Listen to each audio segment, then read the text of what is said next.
Un jour, dans les années 40, il y a un mec, William Herbert Sheldon, qui a créé les morphotypes. C'est hyper pratique, ça permet de ranger les gens dans des catégories bien définies, de bien les classer, de bien les distinguer et de bien les séparer. Ça permet de prédire exactement ta morphologie, ta génétique, l'évolution de ta composition corporelle et tes résultats futurs. Enfin, qu'est-ce qui est faux, qu'est-ce qui est vrai, qu'est-ce qu'on peut tirer de ce classement, d'où ça vient, comment ça a été fait. On va voir tout ça dans cette vidéo.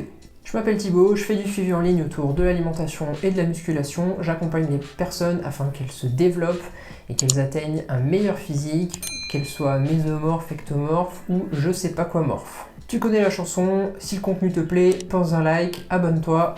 C'est parti. Exposons la vérité sur les morphotypes au grand jour. Donc, ce gars, William Sheldon, donc pas le Sheldon que tu connais, hein, il est psychologue. Donc déjà, ses connaissances en termes de composition corporelle, d'anatomie, de morphologie notamment, de muscles, de musculation, on peut un petit peu les remettre en question. Donc ce qu'il a fait, c'est qu'il s'est amusé à observer la population et à classer les gens en 3 catégories. Donc que tu connais déjà, ectomorphe, mésomorphe, endomorphe. Il faut bien savoir que ce classement, il vient d'une observation. Il n'y a rien de prouvé, il n'y a rien de scientifique. Il a juste regardé et il a classé les personnes. Donc c'est vraiment, toi t'es comme ci, je te mets là, toi t'es comme ça, je te mets là, et ainsi de suite. Il n'y a vraiment rien de prouvé. Observation, point barre. Donc déjà, mettre les gens dans des cases, bon, je trouve pas ça ouf.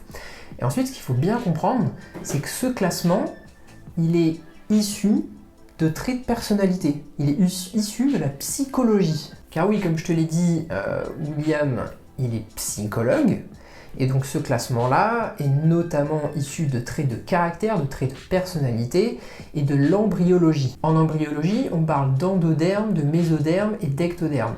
Donc c'est là que la classification des morphotypes que tu connais, donc ectomorphes, mésomorphes et endomorphes, ont été proposés. Donc là on se dit super chouette, des catégories pour classer les gens, c'est ce qui nous manquait, parfait.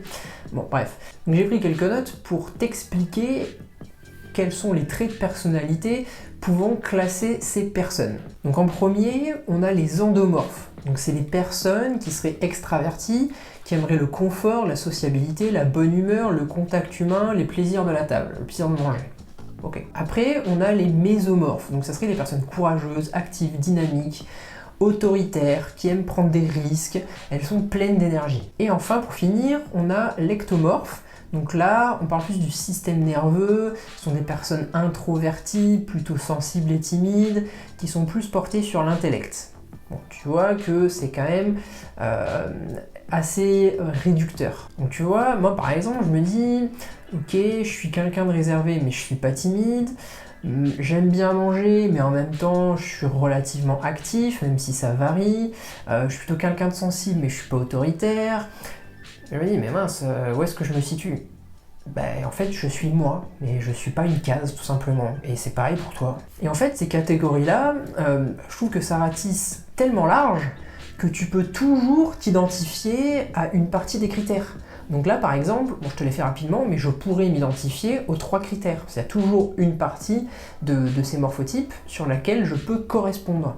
C'est comme avec l'horoscope, ça ratisse tellement large que tu peux toujours te dire « Ah bah oui, ça c'est moi ». Alors qu'en fait, je suis sûr que si je continue sur l'horoscope, on intervertirait les textes entre les différents horoscopes, les gens n'y verraient que du feu, parce que c'est tellement large qu'on peut toujours s'identifier. Et il va toujours y avoir une petite partie où tu vas te dire « Ah ouais, c'est totalement moi ». Et je le répète, cette classification, elle est faite sur des traits de personnalité, sur des traits de caractère. Et non sur une composition corporelle, une composition, voilà, une composition physique, une quantité de muscles, une génétique, etc. Comme bien souvent, l'information a été modifiée, amplifiée. C'est un peu comme le téléphone arabe. Au début, on a quelqu'un qui classe les gens en fonction de leur trait de caractère, et on finit avec une classification précise de ta morphologie, de ta génétique et de ta composition corporelle, de ta masse grasse, de ta masse musculaire.